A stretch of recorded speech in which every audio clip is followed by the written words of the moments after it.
Nancy adjusted the strap of her bag on her shoulder as she walked through the airport corridors.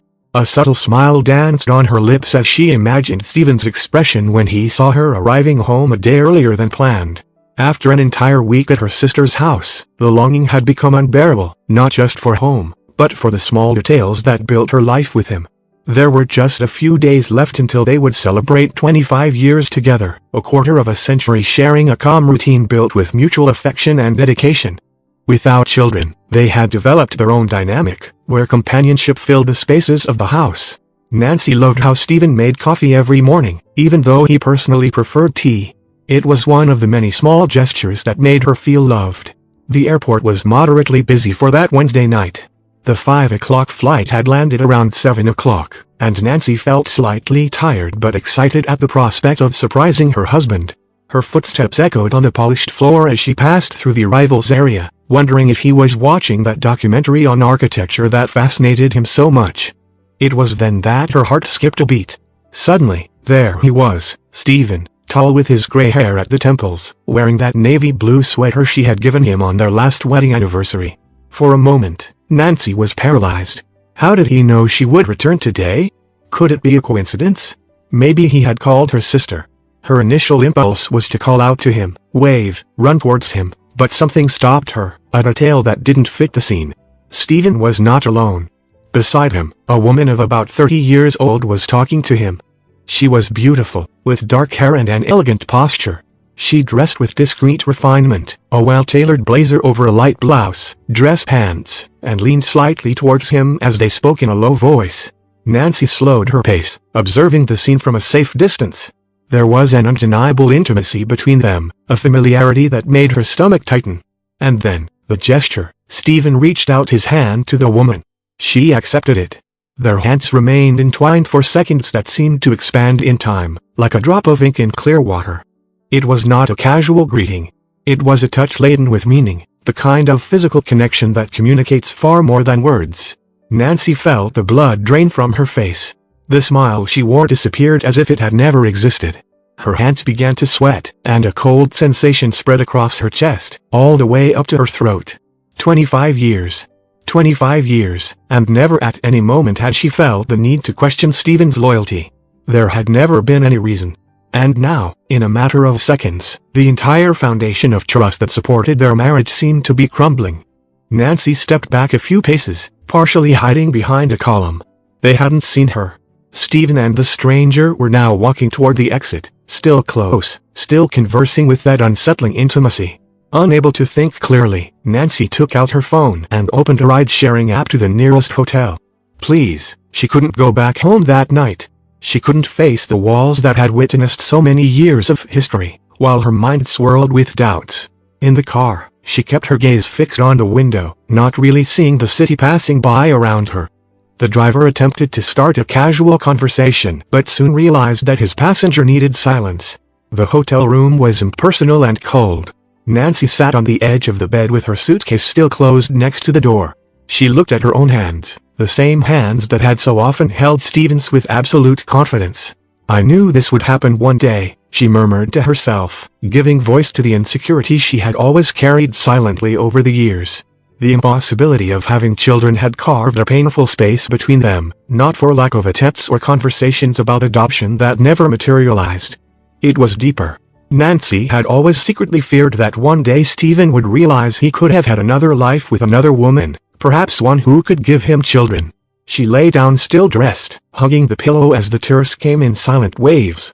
Sleep only came in the early hours of the morning, filled with confused dreams where she chased Steven through endless airport corridors that never ended.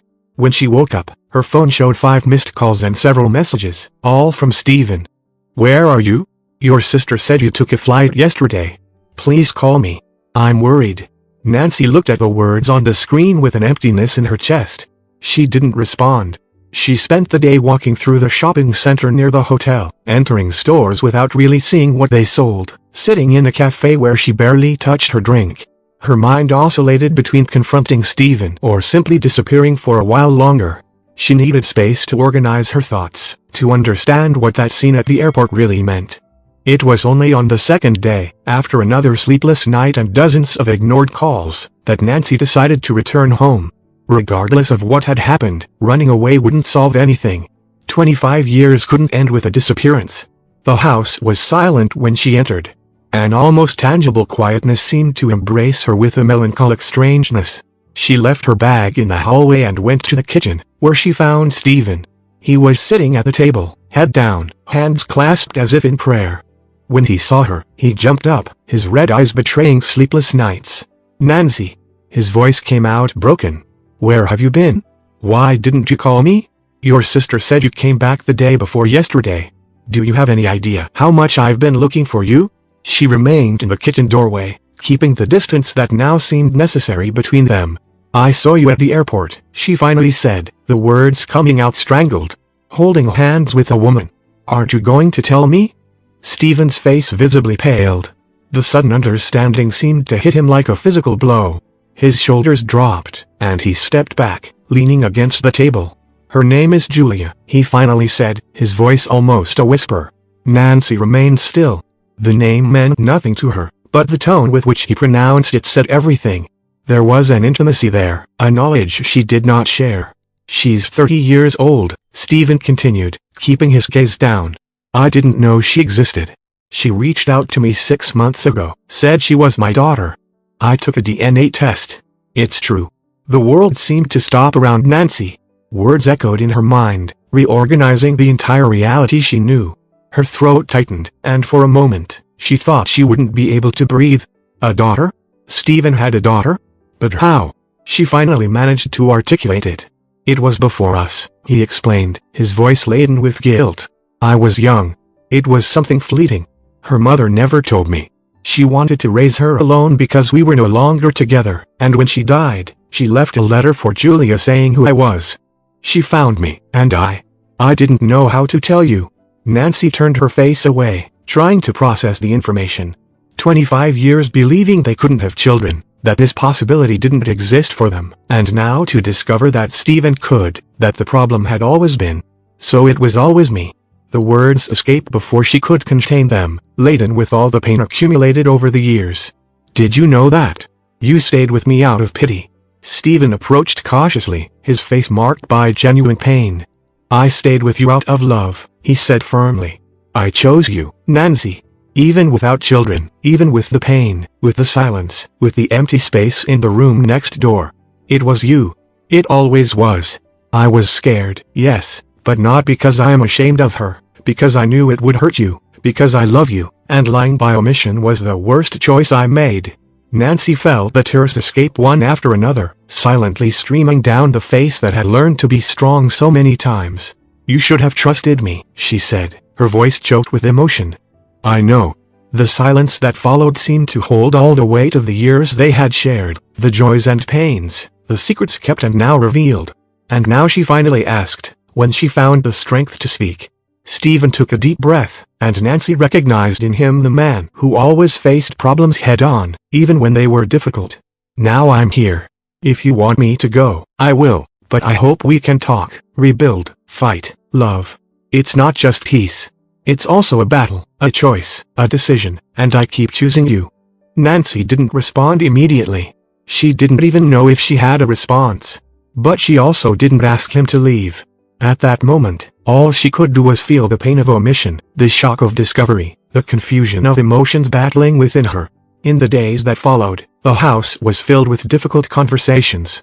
Stephen told everything about how Julia had found him, how he was shocked to discover he had a daughter, and how he secretly did the DNA test, fearing to raise hopes or cause unnecessary pain. "I wanted to protect you," he repeated.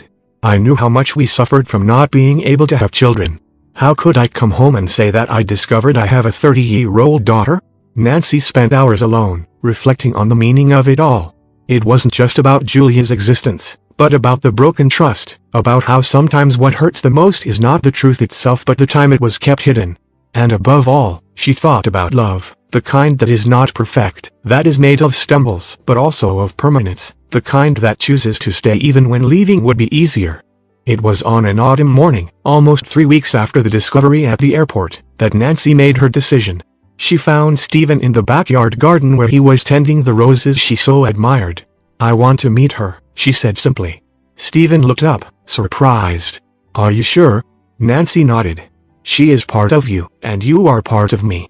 For all these years, I thought we would never have children, and now there is this person in the world who carries your blood. I cannot ignore that. I don't want to." The meeting was scheduled for a Sunday in a quiet cafe in the city center. Nancy arrived with Stephen, her heart pounding so hard she was sure he could hear it. She recognized Julia immediately, the same eyes as Stephen's, the same gesture of running her hand through her hair when nervous. The conversation began hesitantly, full of pauses and timid smiles.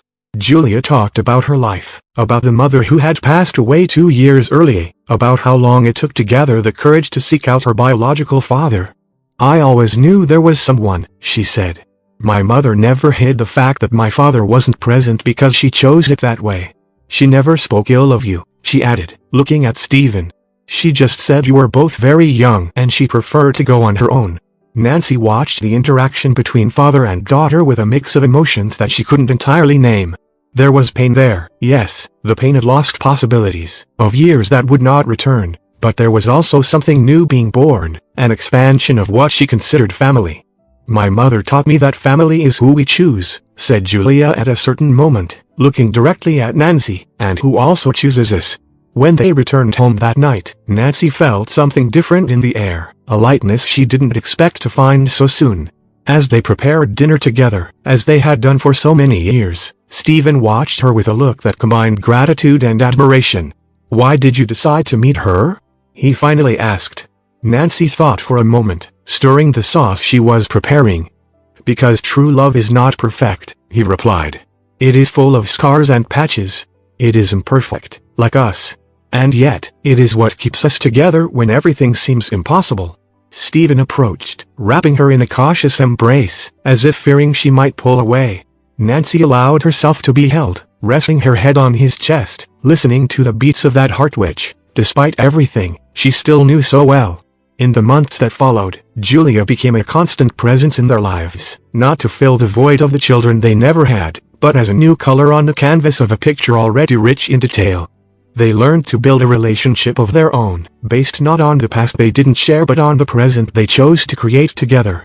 And Nancy discovered that love, when it is true, has an extraordinary capacity to expand, to find new paths even after storms, not because it's easy, but because it's a conscious choice, especially in the face of the pains, imperfections, and secrets that life inevitably brings. It was a choice she made every morning waking up beside Stephen, a choice reflected in the coffee he continued to make even though he preferred tea, a choice that now included a new name, a new face, a new story intertwined with theirs, a choice called a new beginning.